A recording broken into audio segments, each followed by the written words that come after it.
Hello everyone, good morning. मैं देवव्रत। आज बेटा हम आपको बीएससी थर्ड ईयर केमिस्ट्री का अपना 64वां लेक्चर पढ़ाने जा रहे हैं। आज का बच्चों हमारा टॉपिक होगा मोनोसैकेराइड्स।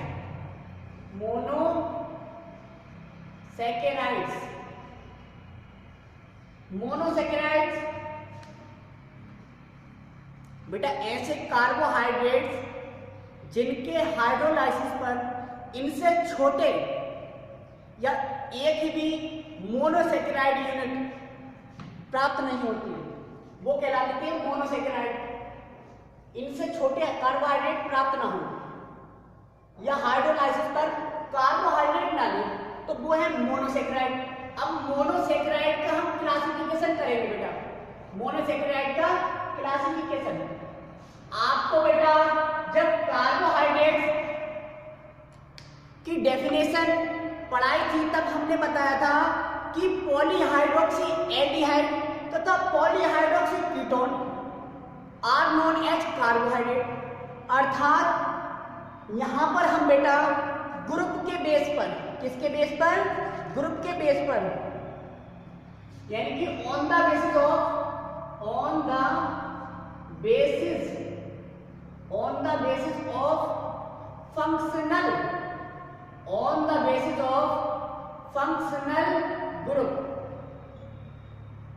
फंक्शनल ग्रुप के आधार पर मोनोसैकेराइड को हम दो समूहों में या दो वर्गों में या दो क्लासेस में क्लासिफाई कर सकते हैं। पहला है एल्डोज,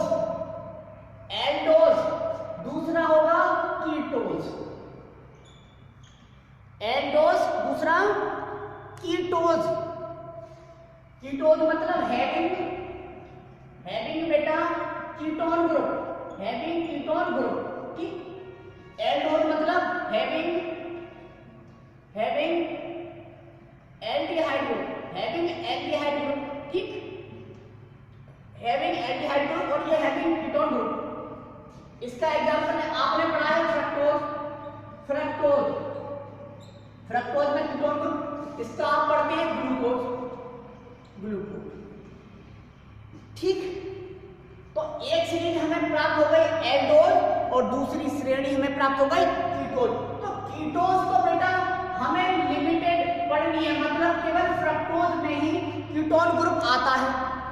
मोनोसैकेराइड में अगर कीटोज की बात करें तो उसका एग्जांपल एक है क्या? फ्रक्टोज। लेकिन मोनोसैकेराइड में एल्डोज की अगर बात करें तो ये ग्लूकोज नहीं, ग्लूकोज से छोटे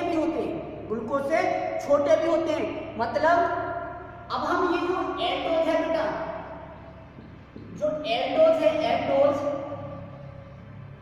उसका क्लासिफिकेशन कर देंगे। इसका क्लासिफिकेशन करेंगे on the basis of number of carbon atoms, carbon परमाणुओं की संख्या के आधार पर, ठीक है। तो कार्बन यानी कि C3 से C7 तक के कार्बोहाइड्रेट मोनोसैकेराइड में आते हैं, ठीक। किसमें आते हैं? मोनोसैकेराइड में। तो कार्बन 3 होगा। कार्बन क्या होगा बेटा? कार्बन 3 होगा। तो पहला क्लास मिला हमें 3 कार्बन ट्राइओज, 4 कार्बन वाला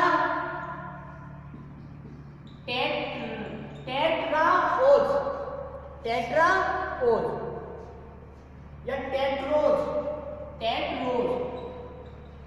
चौथा होगा, तीसरा होगा बेटा पेंटोज, चौथा होगा बेटा हेक्सोज, और हेक्सोज है ग्लूकोज, हेक्सोज। और पांचवा होगा बेटा आपका हेप्टोज। ट्रायोज में क्या होगा? हैविंग कितने बेटा? हैविंग 3 कार्बन एटम, कितने? 3 कार्बन एटम। टेट्रो, अरे यार 4 हो गए। ये टेट्रायोज वो है वहां पे लिखेंगे ट्रायोज मतलब हैविंग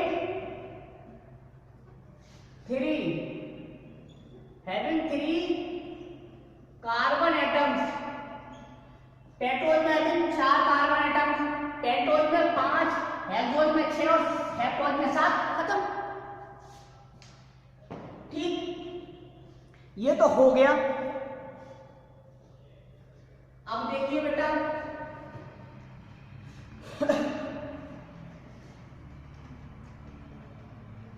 अभी इसमें बहुत कुछ आ रहा है बेटा। एक हमें एल्डिहाइड सीरीज मिल गई और एक कीटोज सीरीज सीमित है। कीटोज में हमने केवल फ्रक्टोज पढ़ना है, जबकि एल्डोज में हमने ट्रायोज, टेट्रोज, पेंटोज, हेक्सोज और हेप्टोज ये सभी मोनोसेक्राइड पढ़ने हैं। ये सभी मोनोसेक्राइड पढ़ने हैं। तो एक क्लासिफिकेशन ये हो गया बेटा। एक क्लासिफिकेशन नोमेनक्लेचर पर बेस्ड है। एक होते हैं डी और दूसरे होते हैं एल। एक होते हैं बेटा डी और दूसरे होते हैं एल। एक्चुअली ये नोमेनक्लेचर है। ऑप्टिकल आइसोमर्स का नोमेनक्लेचर है डीएल। अब यहां पे देखिए आप, जितने भी ये मोनोसेक्राइड है इनका फॉर्मूला होता है CH2O का होल बाई। ठीक, और ये X बराबर क्या है, बाई के है। और X कहां से होगा, X की संख्या 3 से लेकर, कहां से, 3 से लेकर 7 तक होती है। अब अगर हमें ट्राइलोज का बनाना है तो C3H2O का होल 3 निकालो, C3H6O3 हो गया। ये है ट्रायोज फॉर्मूला, ट्रायोज। ठीक है, ये क्या है, ट्रायोज। ट्रायोज CHO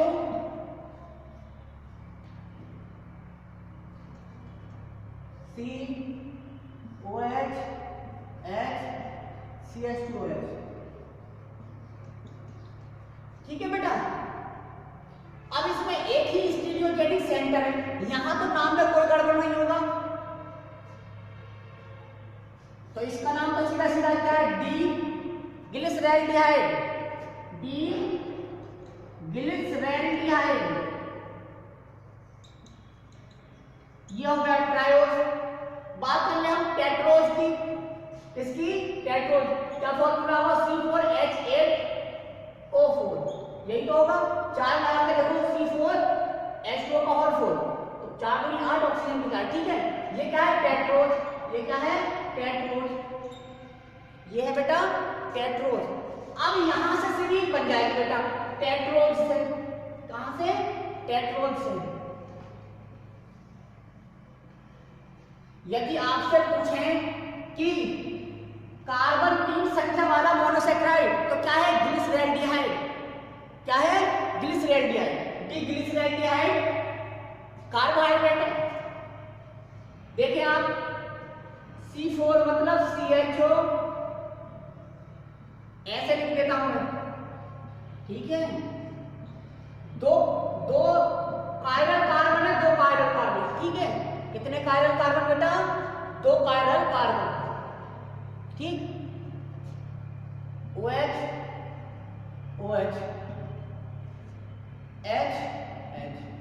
ठीक, ये है CHO CH2OH। ठीक, यहां पर OH H H OH। देखिए आप, यही है।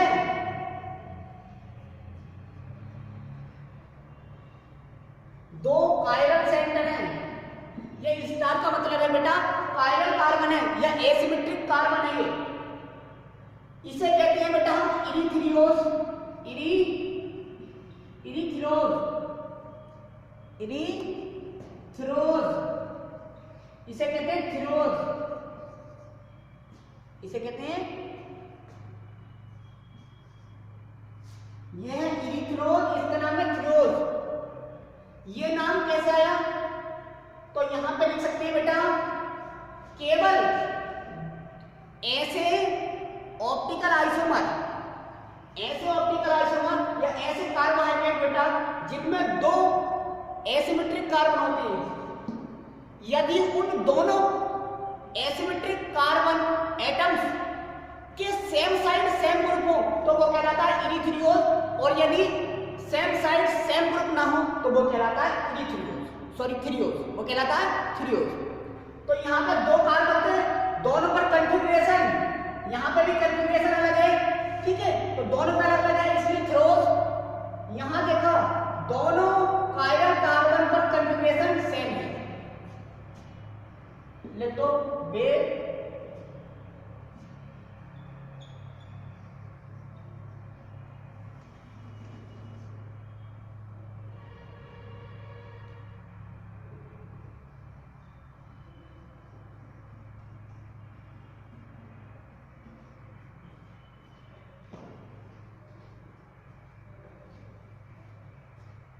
मोनोसैकेराइड्स बेटा ऑप्टिकल आइसोमर भी बोल सकते थे, प्रकाशिक समय में वे मोनोसैकेराइड्स जिनमें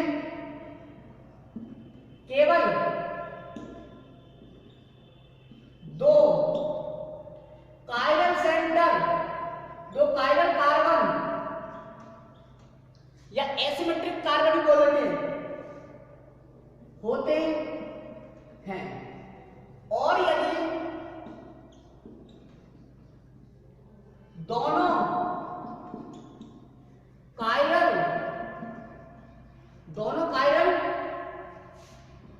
सेंटर्स पर कॉन्फ़िगरेशन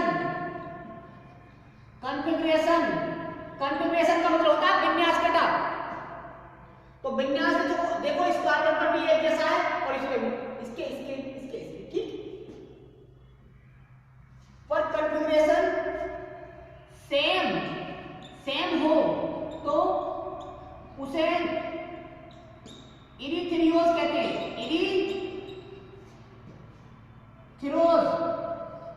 तो उसे इरीथ्रोज कहते हैं। और यदि दोनों कायरल सेंटर्स पर कॉन्फ़िगरेशन अलग अलग होता है, डिफरेंट होता है बेटा,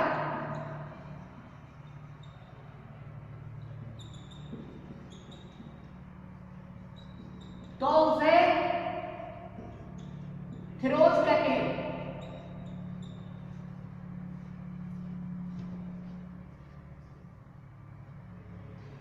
तो उसे थ्रियोज कहेंगे, ठीक है बेटा। तो यह है इरीथ्रोज और यह है थ्रियोज। तो यदि मैं पूछूं कार्बन संख्या 4 वाला मोनोसैकेराइड कौन कौन से होंगे, तो केवल दो होंगे, एक तो इरीथ्रोज दूसरा थ्रियोज, एक तो इरीथ्रोज दूसरा थ्रियोज। अब बेटा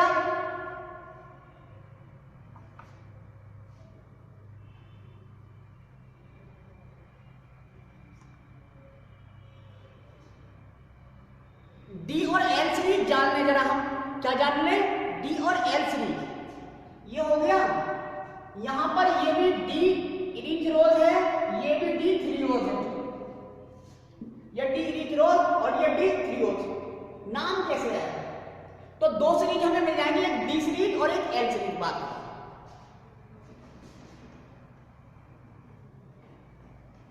डी बेटा नोमेनक्लेचर है, रोटेशन नहीं, वो स्मॉल डी रोटेशन को नोट करता है या सॉरी बताता है।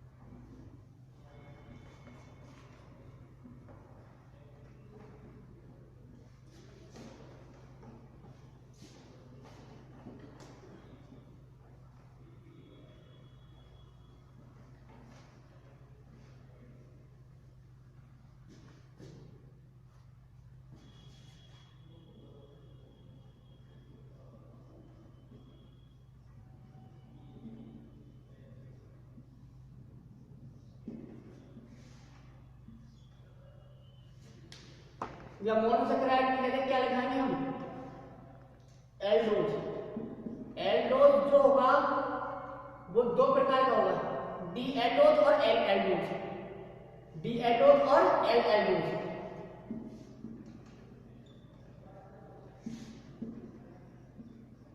ठीक,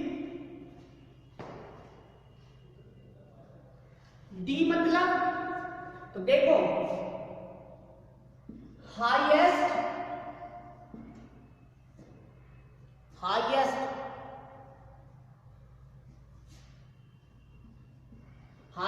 number of chiral centre, highest number of chiral centre या एसिमेट्रिक कार्बन, कायरल सेंटर मतलब एसिमेट्रिक कार्बन पर यदि OH ग्रुप राइट साइड में होता है, किस साइड, राइट साइड, तो उसे डी से नोट करते हैं, डी से रिप्रेजेंट करते हैं। और यदि highest number of chiral centre पर, यानी कि हम कह सकते हैं हाईएस्ट, हिंदी में लिखकर अधिकतम अंक वाले कायरल कार्बन या सेंटर के लेफ्ट साइड OH ग्रुप लगा हो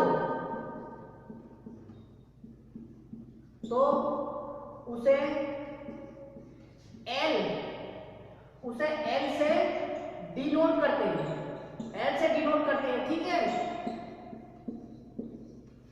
तो उसे एल से डिनोट करते हैं, ठीक है, हो गया। देखो जरा एग्जांपल दिखा दूं, हमने वहां पर डी क्यों लिखा भाई, ग्लिसरैल्डिहाइड में जो ग्लिसरैल्डिहाइड क्या, जो इरिथ्रियोज था और जो थ्रियोज था, हमने डी लिखा उसके नाम के आगे, क्योंकि वहां पर दोनों जगह OH group highest chiral carbon के राइट साइड था।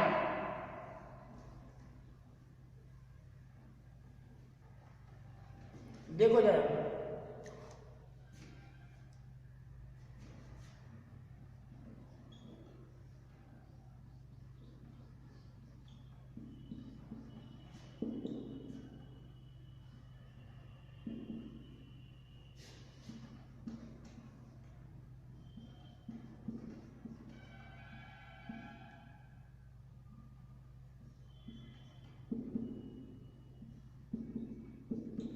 ये था थ्रियोड, ये था इरिथ्रियोड। तो यहां पर पहचानना है बेटा, कायरल कार्बन तो दो हैं, एक ये है दूसरा ये है, तो नंबरिंग तो ऊपर से होगी। तो हाईएस्ट पीरियड, हाईएस्ट यानी कि अधिकतम अंक वाला कायरल कार्बन तो ये है, इसके देखना है राइट साइड में OH है मतलब D है, इधर भी राइट साइड में OH है मतलब D है। ये लेकिन इरिथ्रियोज है, इरिथ्रियोज, क्योंकि दोनों कायरल कार्बन पर कॉन्फ़िगरेशन सेम है। ये थ्रियोज है क्योंकि दोनों कायरल कार्बन पर कॉन्फ़िगरेशन अलग अलग है। अब एल भी तो बना सकते हैं हम, एल बनाएं जरा।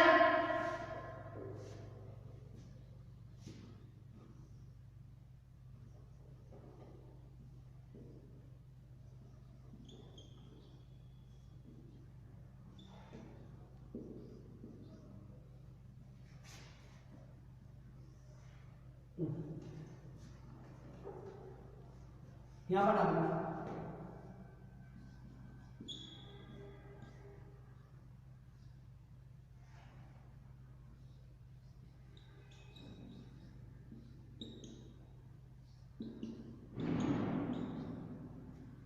देखना आप